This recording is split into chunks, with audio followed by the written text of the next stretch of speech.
Et rebonsoir à tous, très heureux de vous retrouver pour la deuxième partie du Grand Direct, édition spéciale. Nous venons de refermer notre JT Région et on se dirige tranquillement mais sûrement vers l'allocution du président Macron. Les indicateurs semblent nous diriger vers un tour de vis quand même assez important. On va entendre le président dans 5 minutes maintenant. Et puis, nous rejoindrons nos invités ensuite pour commenter et décrypter. Voilà le programme de ce qui vous attend pour une petite trois quarts d'heure, une heure encore à passer ensemble. Éric Revel est toujours là. Nicolas Gallup. Rebonsoir. Bonsoir. Peut-être pouvons-nous faire un point sur ce qu'il pourrait nous attendre. On a des bruits, des rumeurs qui indiquent que le tour de vis serait sévère, avec la possibilité d'un confinement strict. D'autres options sont également sur la table, hein, Éric. Oui, d'autres options sont sur la table. On parlait plutôt en fin d'après-midi d'un confinement hybride étendu à l'ensemble du territoire. Confinement hybride, ça veut dire c'est le confinement qui est en place depuis un peu plus de 2 semaines dans les Alpes-Maritimes. C'est-à-dire la possibilité d'aller et de venir dans un rayon de 10 km autour de son habitation avec un couvre-feu à 19h. Bon, ce serait un confinement léger, Nicolas. Hein. Les dernières rumeurs, ce serait plutôt un confinement strict. Et on notait tout à l'heure les déclarations d'Hubert Falco, le maire de Toulon, et de Christian Estrosi, le maire de Nice, qui souhaitent tous les deux justement un confinement strict, court, efficace, dur. On verra si ils ont été entendus ou s'ils ont précédé la décision du président de la République. On parle aussi, vous le savez, d'une fermeture des écoles pour 4 semaines. Habituellement, les vacances de Pâques, c'est bien sûr 15 jours. Donc, pour avoir 15 jours de plus pour arriver à un mois, il y aurait 1 semaine de cours à distance pour les élèves confinés, plus 1 semaine de vacances supplémentaires, ce qui nous donnerait autour d'1 mois pour les écoles qui seraient fermées. On parle aussi, mais de moins en moins, de transfert de malades des régions qui sont sous tension hospitalière vers des régions qui ont des taux d'incidence plus bas, et cela sans consentement des familles, parce qu'on sait que beaucoup de TGV sanitaires attendent d'avoir suffisamment de malades pour pouvoir aller en région et proposer des lits d'hospitalisation ou de réanimation aux malades les plus atteints, mais il faut le consentement des familles. Donc on parle aussi de cette hypothèse, mais qui semble moins tenir la corde. Voilà, confinement strict ou confinement léger, fermeture des écoles. En tout cas, si le chef de l'État prend la parole dans quelques minutes, Nicolas, c'est évidemment pas pour nous souhaiter de bonnes fêtes de Pâques. Les chiffres, 474 selon Covid Tracker, puisque selon les chiffres de Manon Mujica tout à l'heure, c'est 476 pour les Bouches-du-Rhône de taux d'incidence, 104% de taux d'occupation de tension hospitalière. Dans le Var, ce taux d'incidence se rapproche des 450, il est à 449 pour une tension hospitalière de 115%.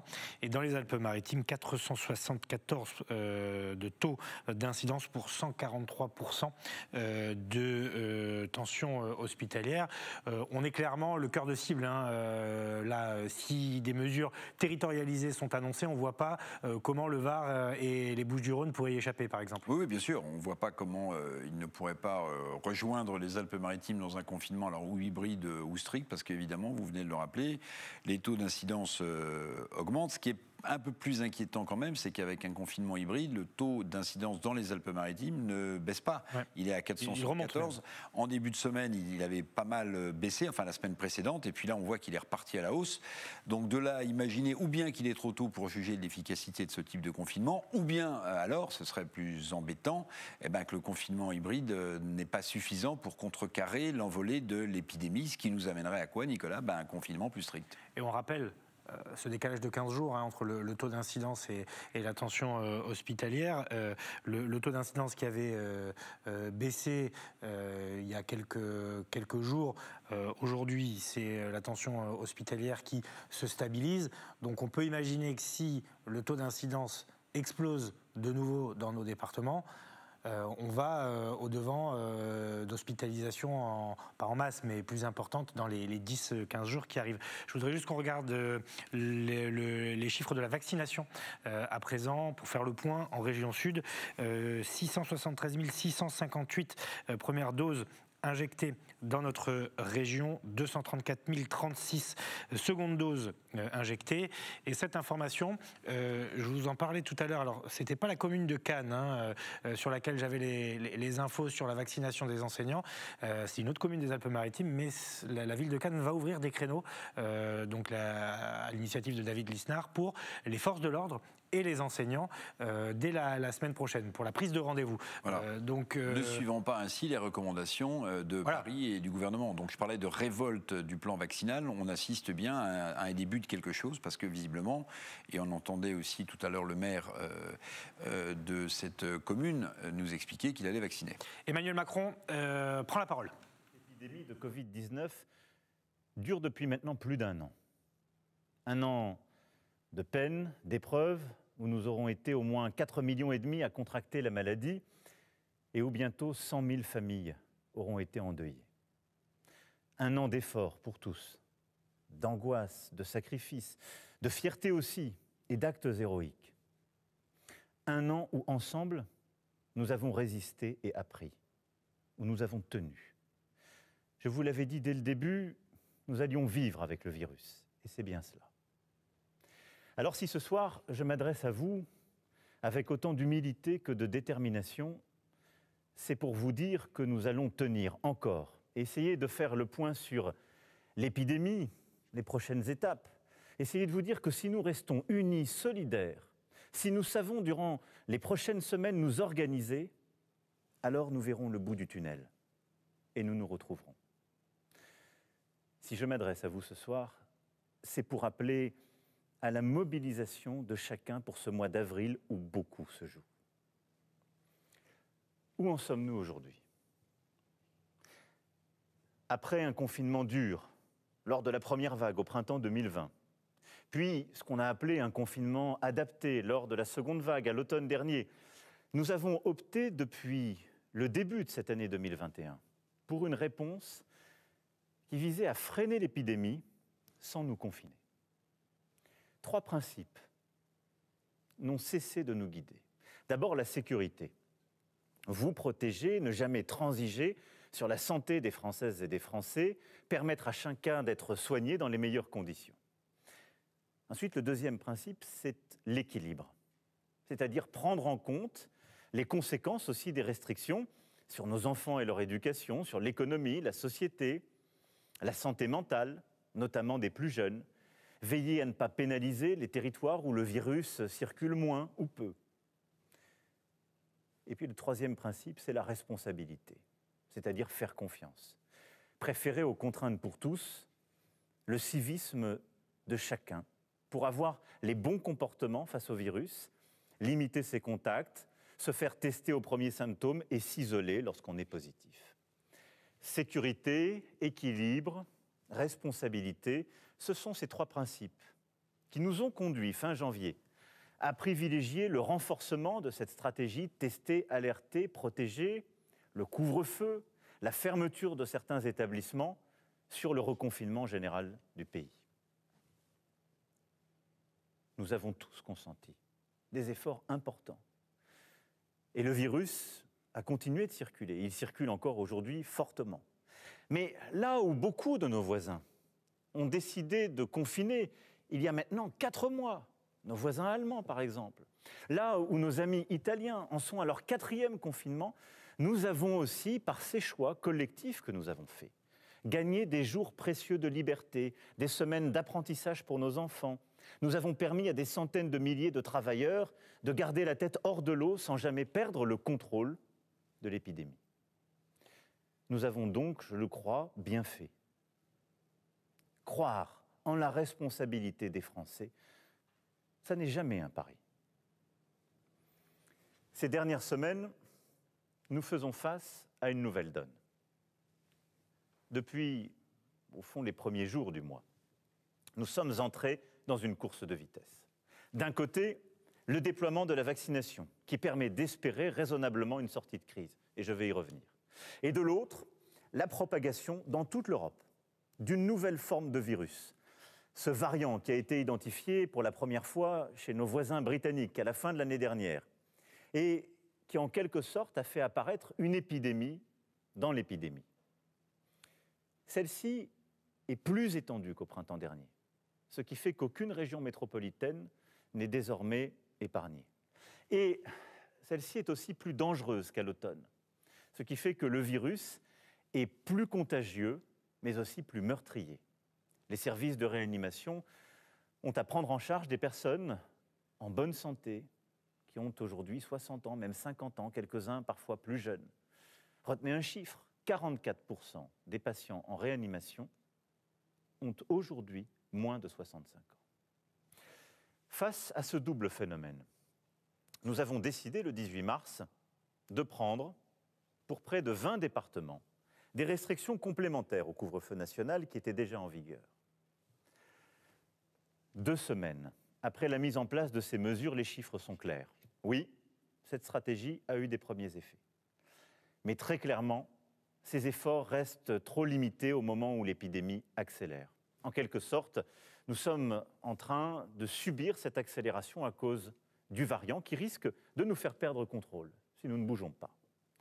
Nous devons donc nous fixer, pour les mois à venir, un nouveau cadre. Pour cela, il ne faut absolument pas céder à la panique. Nous avons conservé la maîtrise de la situation à l'hôpital. Cette situation est dure. Beaucoup de services sont surchargés. Mais nous n'en avons pas perdu le contrôle. Nous ne devons pas non plus céder au déni. Ce serait faux de dire que si nous ne faisions rien, les choses s'amélioreraient d'elles-mêmes. Non. Alors nous nous placerions dans une situation délicate de potentielle saturation de tout le pays.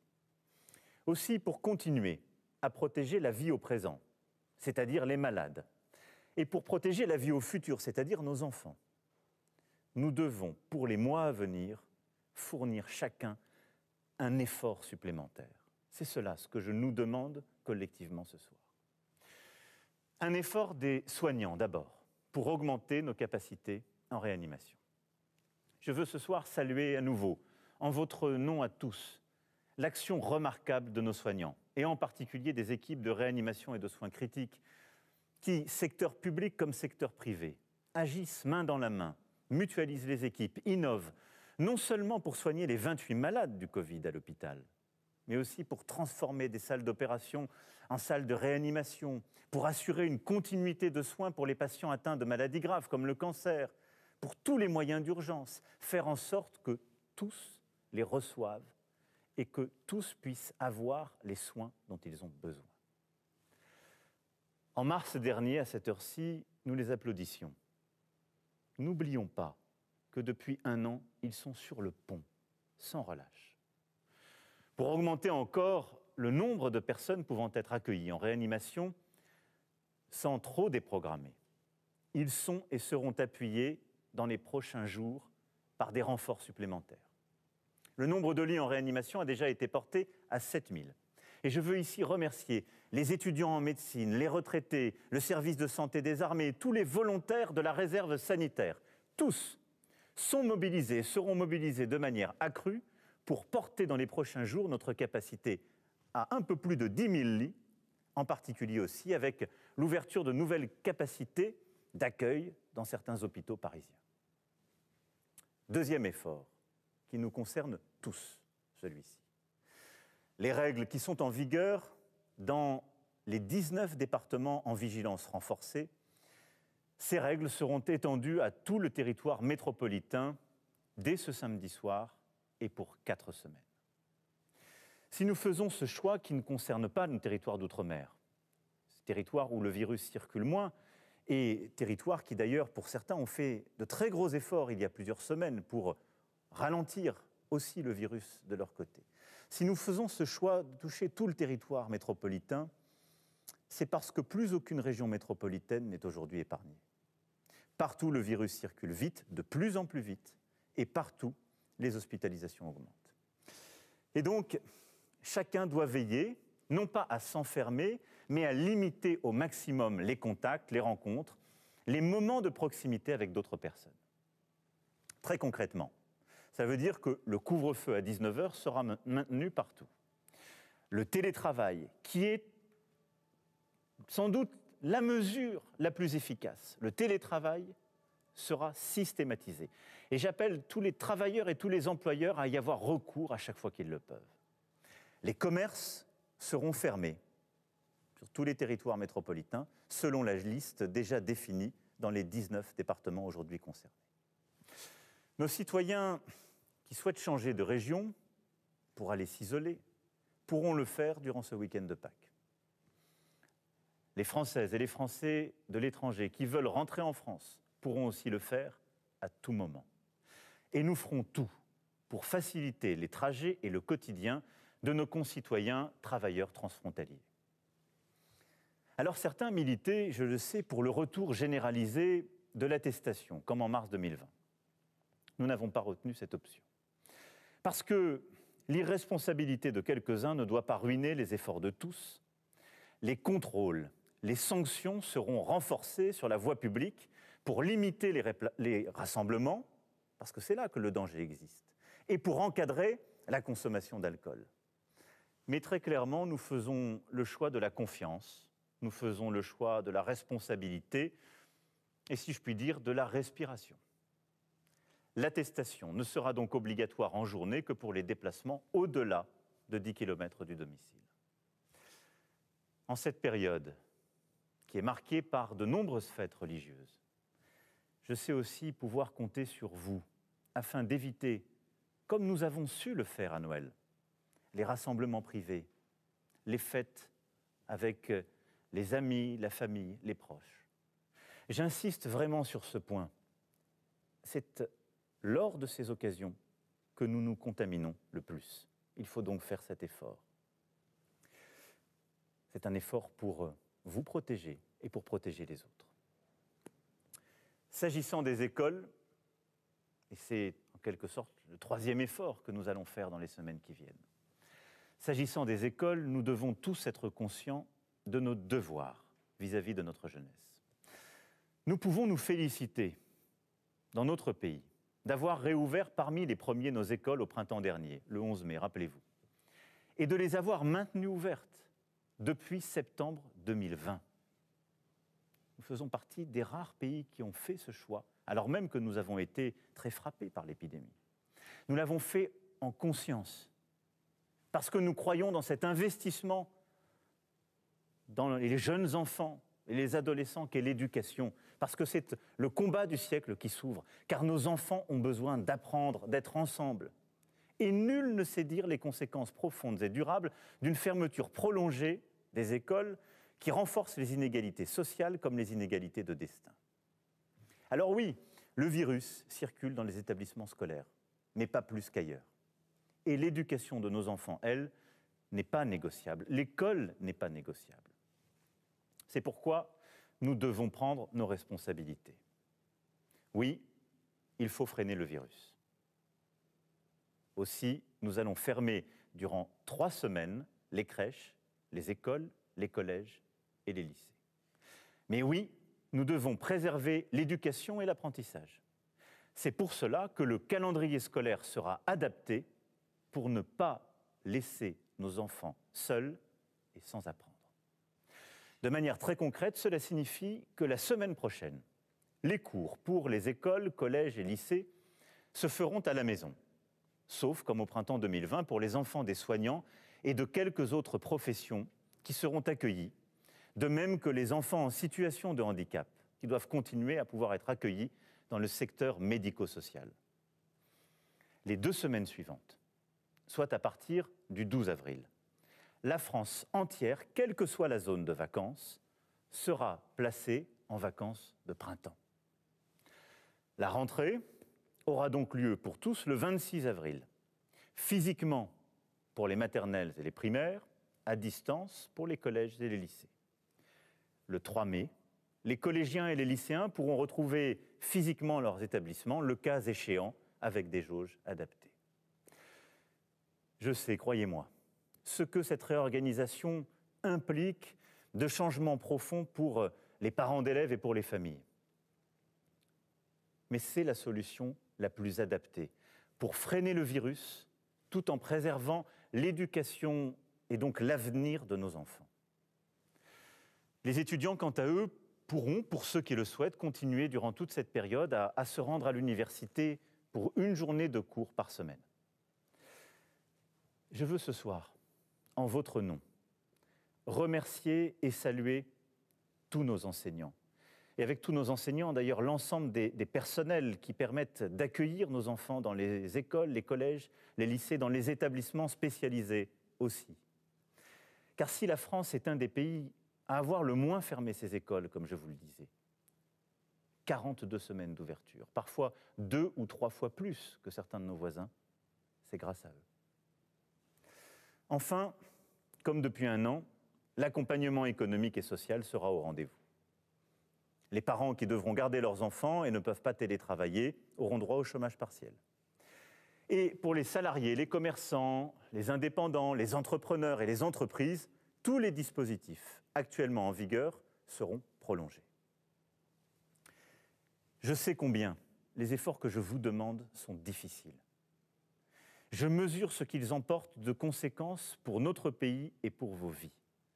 Et vous savez aussi que nous avons tout fait pour prendre ces décisions le plus tard possible et au moment où elles devenaient strictement nécessaires. C'est maintenant. Mais je tiens en même temps à vous dire ce soir que grâce à la vaccination, la sortie de crise se dessine enfin.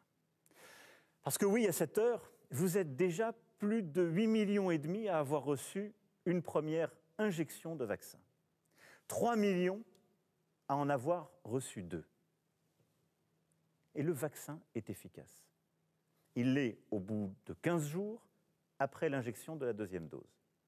La meilleure preuve d'ailleurs de cette efficacité, elle est dans les chiffres que vous voyez à cet instant à votre écran et dans la mortalité en particulier de nos concitoyens de plus de 80 ans qui ont la mortalité qui a très fortement diminué. La meilleure preuve, elle en est d'ailleurs dans la situation des résidents des maisons de retraite qui, vaccinés à plus de 90%, ont pu progressivement reprendre une vie normale. Notre enjeu principal aujourd'hui, c'est donc d'accélérer encore et encore. Cette mobilisation, c'est celle, évidemment, du gouvernement, de nous tous et de tous les soignants, là encore, avec une stratégie claire. D'abord, continuer à avoir de plus en plus de doses en accélérant nos achats et surtout en produisant en France et en Europe. Nous sommes pleinement mobilisés, il y a eu des retards, il y a eu des choses que nous avons corrigées, et je pourrais y revenir, mais dans les semaines à venir, nous allons encore accélérer le nombre de doses que nous obtenons et nous allons progressivement devenir le premier continent au monde en termes de production de vaccins.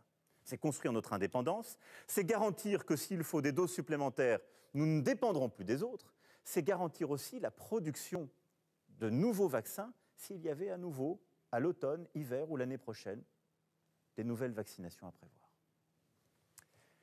Ensuite, c'est vacciner le plus vite possible tous ceux qui en ont le plus besoin, c'est-à-dire les plus âgés, les plus fragiles, ceux qui ont le plus de risques de développer des formes graves. Et j'assume totalement cette priorité, cet ordre que nous avons donné parce que c'est la garantie de notre efficacité. C'est ainsi que nous pourrons soulager plus rapidement l'hôpital, c'est ainsi que nous sauverons des vies. À partir de là, nous mettons tous les moyens pour vacciner, vacciner, vacciner, sans répit, sans jours fériés, le samedi et le dimanche comme la semaine. Pour les vaccins Pfizer et Moderna, qui nécessitent des conditions de conservation spécifiques, il y a 1700 centres de vaccination qui ont ouvert, notamment grâce à l'engagement exemplaire de nos maires que je veux ici remercier une fois encore. Pour les vaccins AstraZeneca et demain Johnson & Johnson, tous les médecins généralistes, pharmaciens, infirmiers et infirmières sont mobilisés. Au total, 250 000 professionnels, médecins, pharmaciens, sapeurs-pompiers, infirmiers, vétérinaires, sont aujourd'hui prêts à contribuer à ce grand effort national.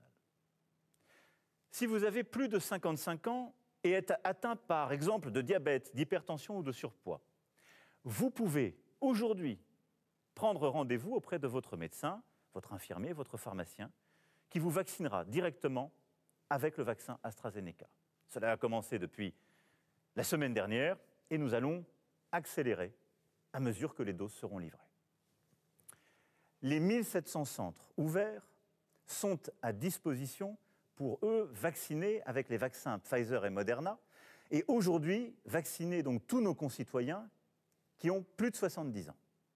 Les vaccinations sont en cours et elles accélèrent partout. Je sais que beaucoup de nos aînés ont essayé de prendre rendez-vous pour se faire vacciner ces dernières semaines. Trop souvent sans succès, et j'en suis profondément désolé. Ce n'est pas acceptable.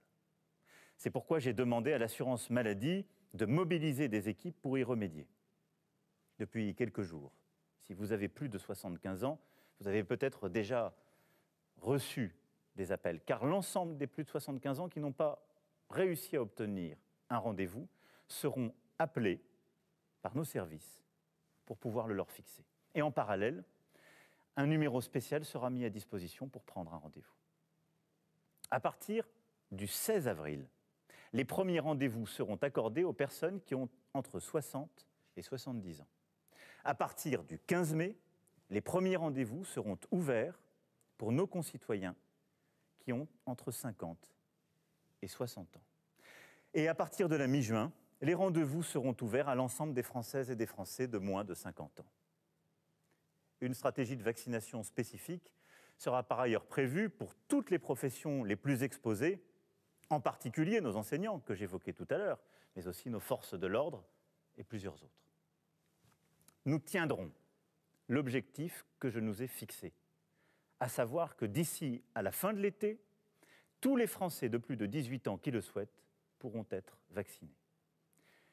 Parce que c'est la clé pour renouer avec la vie, la clé pour rouvrir notre pays. Mes chers compatriotes, les efforts d'avril d'une part et le déploiement de la vaccination d'autre part, c'est cette tenaille qui va nous permettre de contenir progressivement ce nouveau virus. Cette tenaille qui va nous permettre, à partir de la mi-mai, de commencer à rouvrir progressivement le pays, à retrouver cette culture qui nous a tant manqué, à retrouver les lieux de rencontre, les commerces, à retrouver cet art de vivre à la française que sont les restaurants, les cafés que nous aimons tant.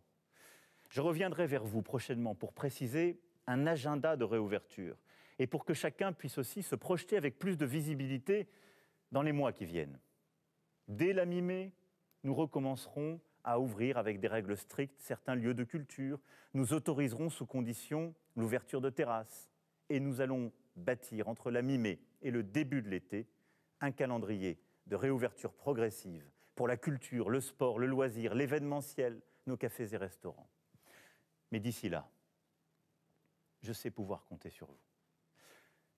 Mes chers compatriotes, je sais qu'il y a beaucoup de lassitude, de fatigue. Je sais qu'il y a aussi parfois de l'énervement, de l'emportement, et c'est bien normal. Je sais qu'à chaque étape de cette épidémie, nous pourrions nous dire que nous aurions pu faire mieux et que nous avons commis des erreurs. Tout cela est vrai. Mais je sais une chose, nous avons tenu, nous avons appris et nous nous sommes à chaque fois améliorés. Alors oui, aujourd'hui, pour le mois qui vient, il nous faut nous mobiliser. Nous mobiliser pour nos aînés et les plus fragiles. Et nous mobiliser pour nos enfants, pour les protéger et leur permettre de continuer à apprendre et leur préparer le pays, le continent, le monde auquel ils ont droit. Nous mobiliser parce que le succès de ce mois d'avril et de cette stratégie dépend de chacun d'entre nous, de notre esprit de responsabilité. C'est ainsi que nous pourrons rebâtir ce chemin d'espoir, celui qui nous permettra de retrouver progressivement une vie normale, celui qui nous permettra aussi de tirer ensemble toutes les leçons de cette épreuve. Mais nous tiendrons, unis et déterminés. Vive la République et vive la France. Voilà. Emmanuel Macron qui a donc tranché les écoles fermées durant 3 semaines, plus de zonage pour les vacances, donc tout le monde sera en vacances le 12 avril, ce qui fait que eh bien, les écoles seront fermées une semaine, 2 semaines de vacances et puis derrière, donc retour progressif sur 2 semaines.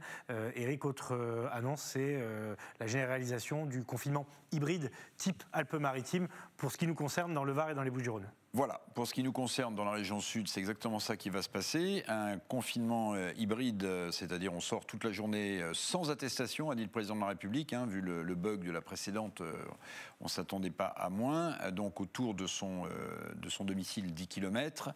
Un couvre-feu à 19h. Alors, vous aurez noté que le président de la République a employé des mots qu'il n'emploie pas d'habitude concernant sa propre vision de l'épidémie. Il a parlé d'humilité. À la fin de son discours, il a concédé que nous avions commis des erreurs. Tout ça est vrai, a-t-il dit. Pour le reste, il s'enferre dans sa stratégie, qui est une stratégie de non-territorialisation, puisque l'ensemble du pays est concerné, et puis dans une stratégie de confinement hybride. Le problème, c'est qu'il me semble que le président de la République a dit une contre-vérité, c'est-à-dire que dans les Alpes-Maritimes que nous connaissons bien, qui a testé l'un des premiers départements ce confinement hybride, le taux d'incidence n'a pas baissé. Donc en réalité, l'efficacité de cette mesure est quand même encore avec un énorme point d'interrogation. En tout cas, il prend cette stratégie-là. Et on va poser la question à Jean Leonetti, qui est le premier invité de cette édition spéciale, maire d'Antibes Jean Lépin, médecin également. Est-ce que vous êtes d'accord avec Éric? Est-ce que vous abondez dans ce sens-là? Le confinement hybride ne fonctionne pas dans les Alpes-Maritimes? C'est-à-dire qu'on le sait depuis longtemps, il y a 2 stratégies, le confinement, la vaccination. À la vaccination, on paye cher le retard qu'on a eu à l'allumage, et donc même si on accélère aujourd'hui, on a ce retard qu'on a des difficultés à combler. Et puis de l'autre côté, eh bien, le confinement, on sait très bien que pour être efficace, il faut qu'il soit très précoce, très sévère et très prolongé, et on le fait de manière tardive, de manière partielle, et donc il apporte évidemment des résultats qui sont insatisfaisants sur le plan sanitaire, avec des résultats pour autant économiques qui sont, et familiaux et sociaux qui sont catastrophiques. Donc c'était tout sauf bon à faire selon vous? C'est-à-dire que la situation du président, il parle de tenaille, il est un peu pris en tenaille, puisqu'il ne veut pas utiliser, il y a des mots qui sont tabous, il y a le premier mot qui est confinement, donc on continue encore à confiner un peu plus chaque fois sans le faire véritablement, et il y a une lassitude de la part de la population, voire une colère, devant l'inefficacité de ces confinements partiels qui s'aggravent au fur et à mesure. Il aurait mieux valu à ce moment-là, si on devait faire un confinement, le faire plutôt au mois de janvier, plutôt que de se trouver au mois d'avril, au moment du printemps, et en particulier sous nos climats, avec une saison estivale qui est retardée. Et les écoles, Jean Leonetti, c'est ce qui va changer dans les Alpes-Maritimes, la fermeture des écoles, et pas l'annulation des vacances, mais plus de zonage, quoi. Tout le monde sera en vacances en même temps. Là aussi, on comprend bien que c'est une mesure qui est nécessaire dans l'état actuel de la situation, mais on ne peut pas parler de fermeture des écoles. C'est le deuxième grand tabou d'Emmanuel Macron. Il ne peut pas parler de fermeture des écoles. Donc il dit qu'il va y avoir des vacances pour tout le monde pendant une certaine période. Mais donc oui, on a une tour de vis supplémentaire de confinement, dont je ne suis pas sûr qu'il apporte un résultat. Oui, effectivement, on ferme les écoles, et c'est bien légitime dans la situation actuelle, mais il n'arrive pas à dire le mot. Et puis enfin, il faut qu'on arrête de dire des dates pour des populations. Tout le monde sait que dans les Alpes-Maritimes, on a vacciné plus, on s'est mieux organisé, on a pratiquement et largement fini les plus de 75 ans. En Antibes comme ailleurs, on a presque fini les plus de 65 ans. Donc, qu'on ne se retrouve pas encore dans la situation dans laquelle on nous dit qu'on va trop vite, parce qu'effectivement, le calendrier qu'a proposé ce soir le président de la République, on va être très en avance par rapport à ce qu'il a dit. Alors Jean Leonetti, on va revenir quand même sur l'horizon qu'a ouvert le président de la République pour la mi-mer, ouverture des terrasses et des lieux culturels, mais juste, il a fait une annonce quand même qui est forte également, c'est la mise en place de 10 000 lits d'hôpitaux supplémentaires. Que ne l'a-t-on pas fait précédemment? On nous disait qu'il n'y avait pas de personnel pour s'occuper de ces lits hospitaliers de réanimation, et tout à coup, le président annonce la création de lits supplémentaires. C'est 3 000, je crois, ça passe de 7 000 à 10 000. C'était la promesse qui était faite il y a plusieurs mois et qui devait être mise en place à la deuxième vague. Donc aujourd'hui, on est à 7 000, on n'a jamais atteint les 10 000. Maintenant, on nous promet les 10 000. Effectivement, le problème, c'est pas un problème de lit, c'est un problème de moyens humains. Ouais. Donc là aussi, on a malheureusement un manque d'anticipation. On devrait avoir ces 10 000 lits, puisque le président de la République s'y était engagé, le gouvernement s'y était engagé. Si on avait eu beaucoup plus de vaccination, si on avait fait un confinement beaucoup plus précoce, on serait aujourd'hui dans une situation à l'israélienne, c'est-à-dire vacciner massivement, confiner fortement, mais après retrouver très rapidement une vie normale. Jean Leonetti, vous l'avez sans doute noté aussi, hein, le président a employé le mot d'humilité, il a concédé qu'on avait commis des erreurs, nous avons commis des erreurs, mais aussi il a ouvert des perspectives. Hein. Il a dit qu'à la mi-mai, les terrasses, les lieux culturels pourraient commencer progressivement à rouvrir. Les Français attendaient, au-delà des mesures contraignantes supplémentaires, un horizon un peu positif. Oui, c'est vrai. Malheureusement, l'horizon positif, on l'a annoncé il y a un peu plus d'un mois pour la mi-avril, et on voit qu'aujourd'hui, au contraire, la tenaille se resserre. Donc, essayons d'avancer très vite sur la vaccination. Le problème, il n'est pas de savoir si on vaccine la nuit, le dimanche ou autre. Le problème, c'est d'avoir les doses. Aujourd'hui, en Antibes, on a fait plus de 700 doses en une journée. Si on en a 1000, on en fera 1000 sur 2 centres ou plus.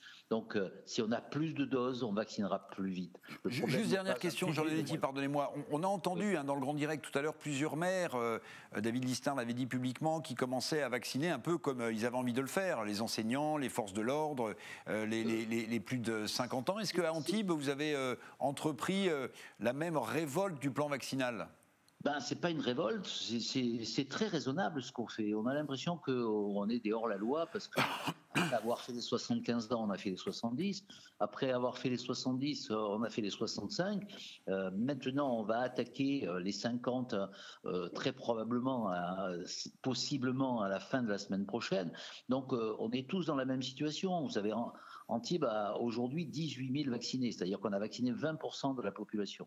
Donc c'est le taux le plus élevé des Alpes-Maritimes. Pour autant, si à Cannes, à Antibes, à Nice, on nous donne plus de doses, on sera capable de vacciner beaucoup plus vite et beaucoup plus de personnes.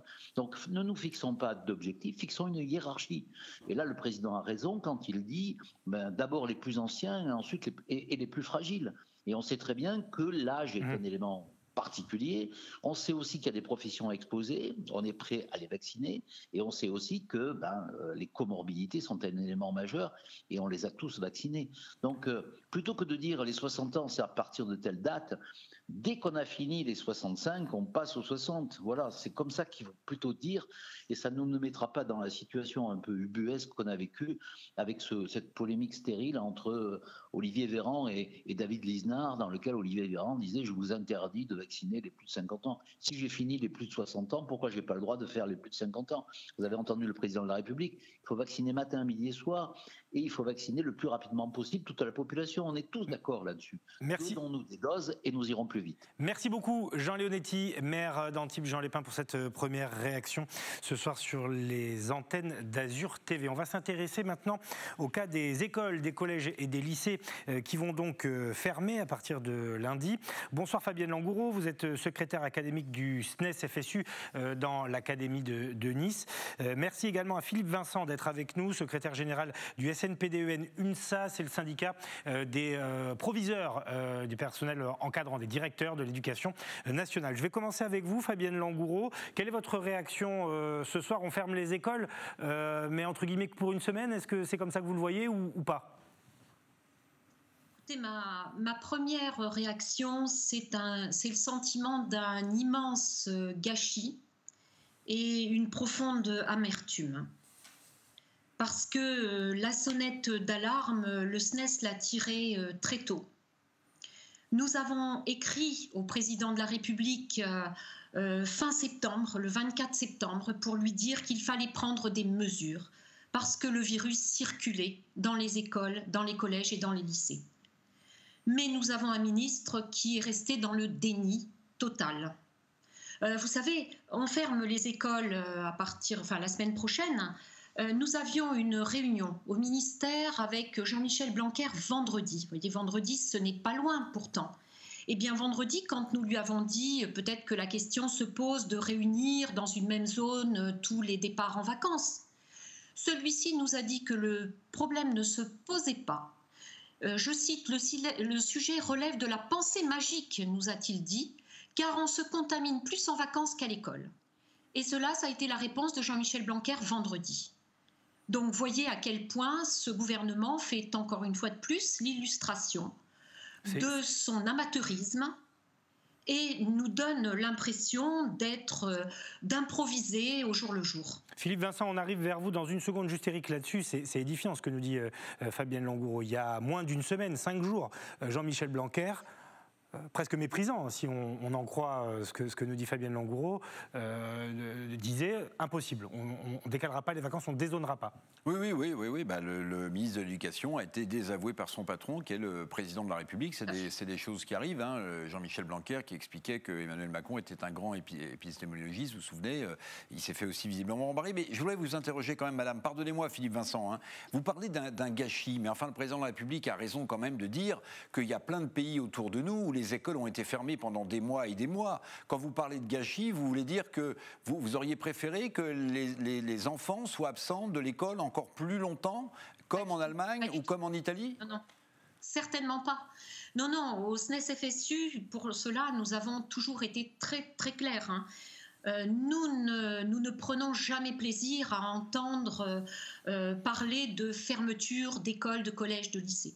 Nous savons à quel point l'enseignement, c'est le présentiel. Et nous savons à quel point toutes les difficultés, les inégalités dont le distanciel est la source. Donc nous avons toujours dit qu'il fallait garder les établissements ouverts, mais pas ouverts dans n'importe quelles conditions.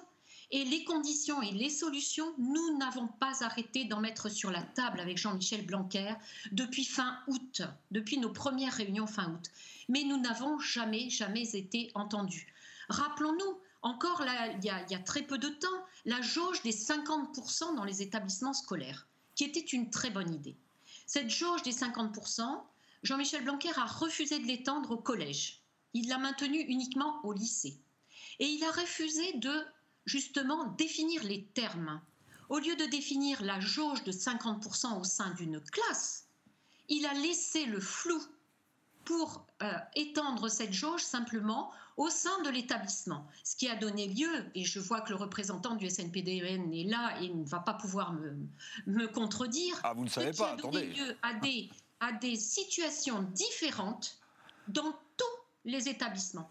Vous avez Nice, dans un seul lycée, la jauge des 50% n'a été mise en place de la même façon. Et c'est ça qui a posé problème. Alors on va demander à Philippe Vincent. Oui. On va lui demander justement à Philippe Vincent son avis sur la question. Ça marche difficilement alors la jauge dans les lycées, vous qui représentez les personnels de direction des collèges et des lycées notamment? Alors effectivement, ça ne marche pas forcément de la même façon dans tous les établissements sur un pied égal.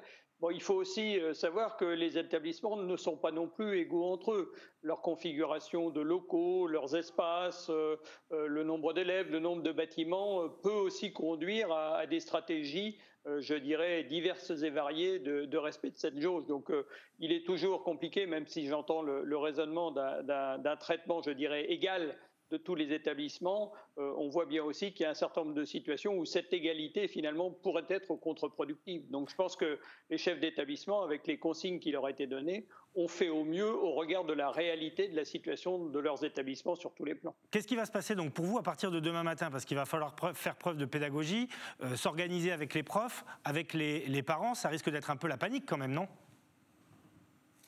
La panique, non, je ne pense pas, parce que nous avons maintenant une certaine expérience de ces phénomènes, puisque nous y travaillons pratiquement depuis 1 an.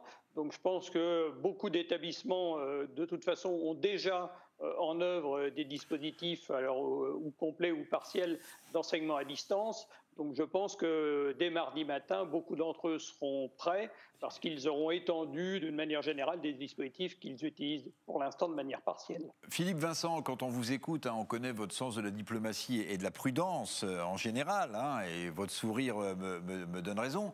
Mais qu'est-ce que vous pensez de ces 3 semaines de ce confinement hybride? Ça donne l'impression d'être des demi-mesures quand même.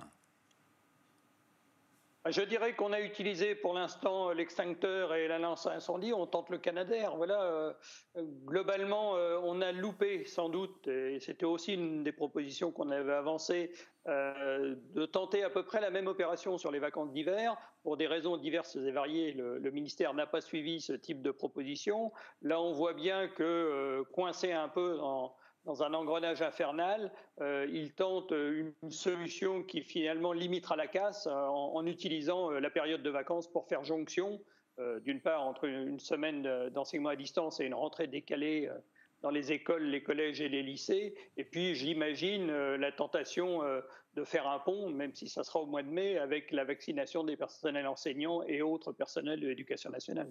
Merci beaucoup Philippe Vincent, secrétaire général du SNPDEN-UNSA, les personnels de direction de l'éducation nationale, on vous libère. Une dernière question pour Fabienne Langourou, justement sur l'école à la maison.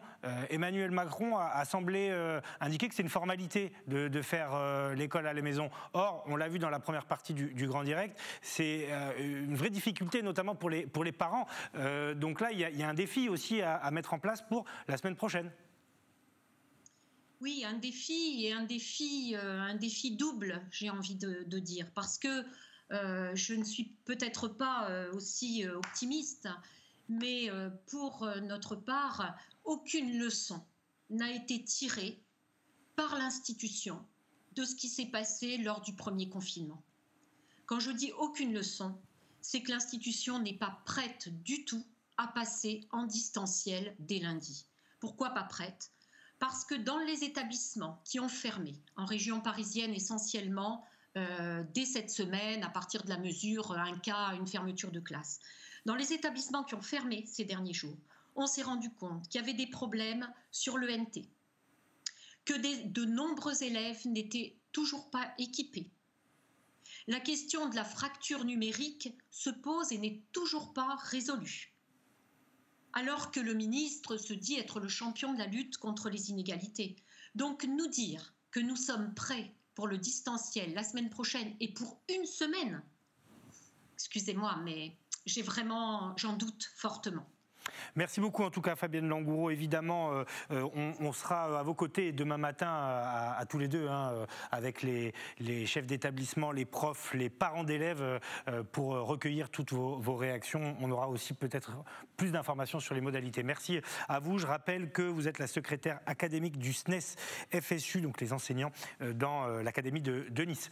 Éric, avant de rejoindre Jean-Pierre Girand, le maire de Hyères qui nous attend, qui est déjà là, juste un mot là-dessus.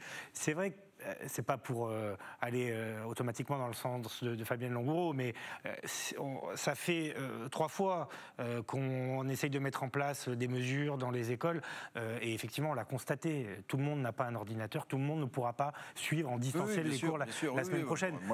Non mais je retiens les points, on avait aussi cette discussion dans le Grand Direct tout à l'heure, que les leçons n'ont pas été tirées du confinement précédent. Moi j'ai le sentiment, si vous voulez, que ces 3 semaines, 15 jours de vacances plus une semaine d'enseignement distanciel, en réalité, c'est 3 semaines de fermeture d'école et de vacances sur place. Parce que je ne vois pas trop, si vous voulez, en une semaine, comment réduire cette fracture numérique, comment trouver des ordinateurs pour ceux qui n'en ont pas. Donc, en réalité, si rien n'a changé, et on peut croire les enseignants qu'on vient d'entendre, en réalité, ce sera 3 semaines de vacances, ni plus ni moins, mais dans les zones où on est, c'est-à-dire à 10 km autour de chez soi.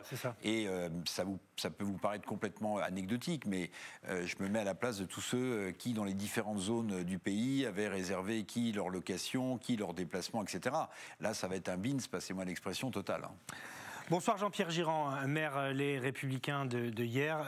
Bonsoir, maire de hier, pardon, tout court. Du coup, vous basculez en confinement hybride, on appelle ça comme ça. Est-ce que ce ne serait pas pour vous la plus mauvaise des solutions finalement? Parce que nombreux étaient les élus dans le Var qui demandaient un confinement très strict. Ce n'est pas le cas, notamment pour sauver l'été. Là, on est un peu entre les deux, quoi. Ben oui, on est entre les deux, ou on est en confinement sans le dire. Alors il y a des mesures qui me paraissaient s'imposer personnellement, c'est la fermeture des écoles. Parce que de toute façon, elle allait de soi, elle était mécanique. À partir du moment où M. Blanquer avait dit, dès qu'il y a un cas de Covid, on ferme les écoles, nous on a déjà 4 écoles fermées, vraisemblablement la plupart des écoles de France auraient fermé rapidement.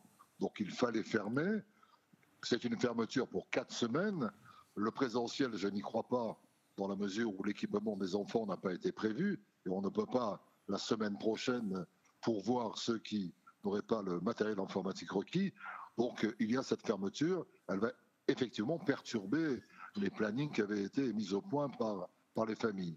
La deuxième chose que je regrette à titre personnel, c'est la fermeture des commerces.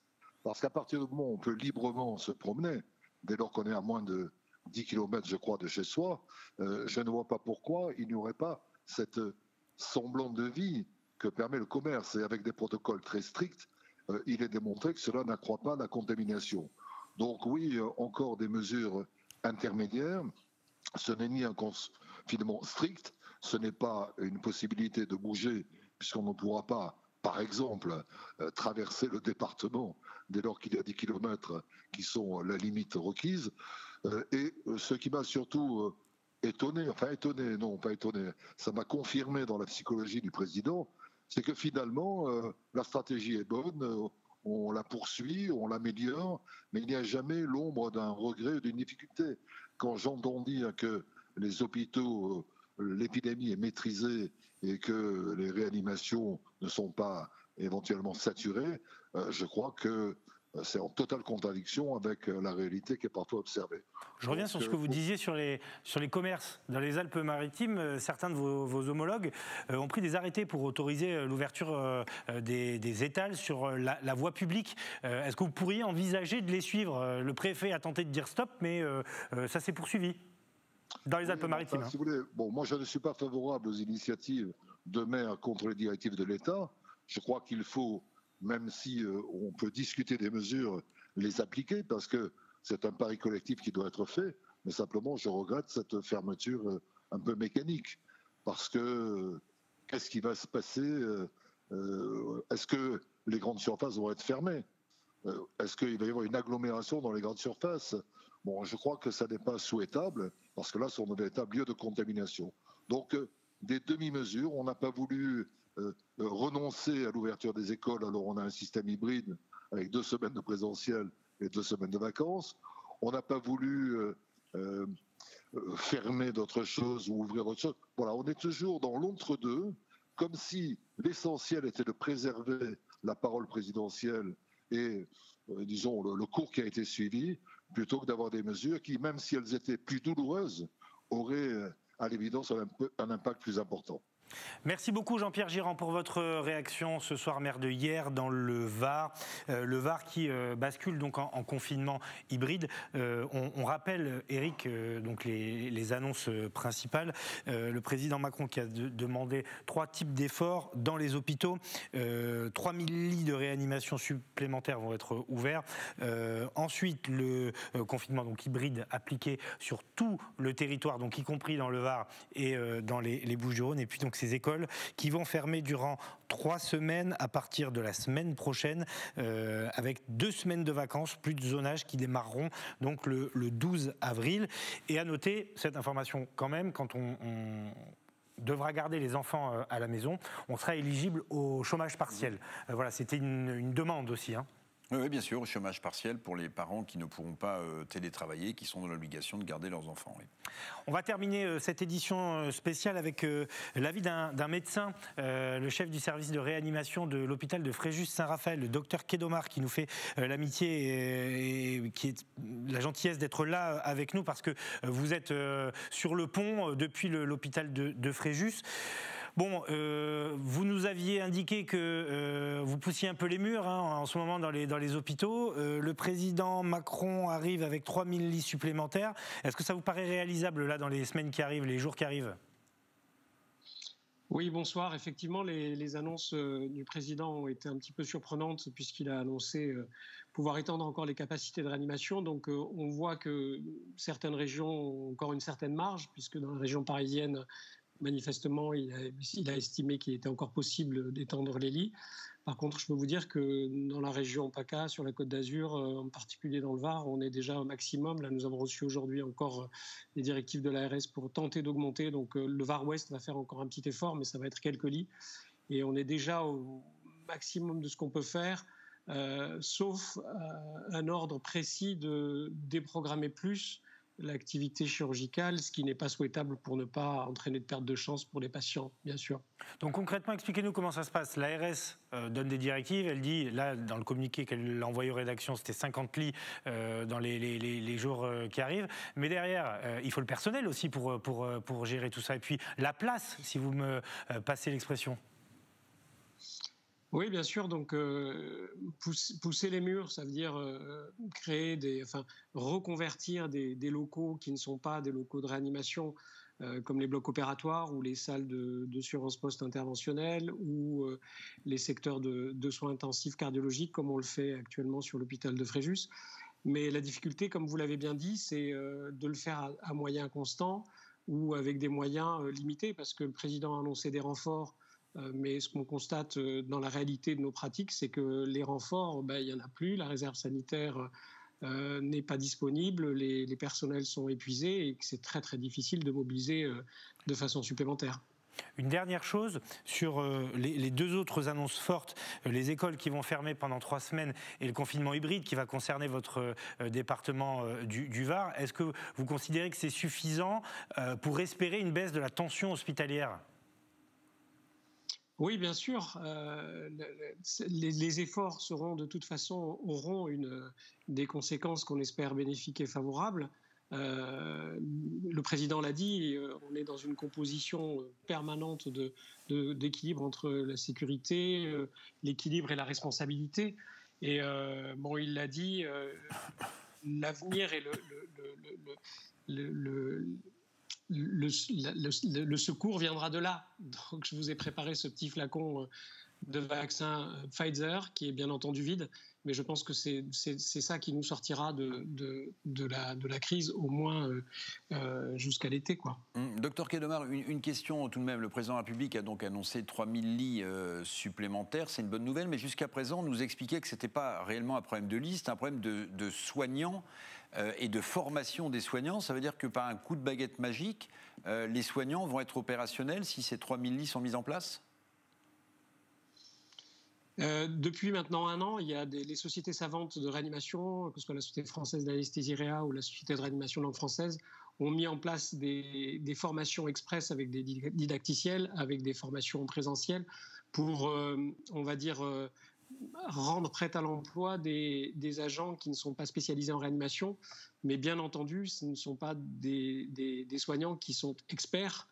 Et donc, il y aura toujours une difficulté à avoir un niveau de compétence qui permette la préservation d'une qualité de soins si on rentre dans un mode dégradé d'ouverture de lits sans avoir les capacités de personnel. Merci beaucoup, docteur Michel Quai-Domar, chef du service réanimation à l'hôpital intercommunal de Fréjus, pour cette réaction ce soir donc aux annonces du président Macron. Passez une bonne soirée. On va terminer là-dessus. On va peut-être rappeler, Éric, ce qu'il faut retenir de l'intervention du président de la République ce soir. Donc le président de la République persiste et signe, c'est la 3e voie française. Pas de confinement strict comme il l'avait annoncé le 29 janvier, il ne revient pas sur sa décision. Donc un confinement hybride, ce qu'on vit déjà depuis plusieurs semaines dans les Alpes-Maritimes, pendant au moins 4 semaines. Donc on reste à 10 km autour de chez soi, on respecte le couvre-feu à 19h, les gestes barrières. Pour les fêtes religieuses qui sont maintenues, le président de la République a demandé à chacun la responsabilité individuelle, parce que, a-t-il dit, c'est dans ces moments qu'on se contamine le plus.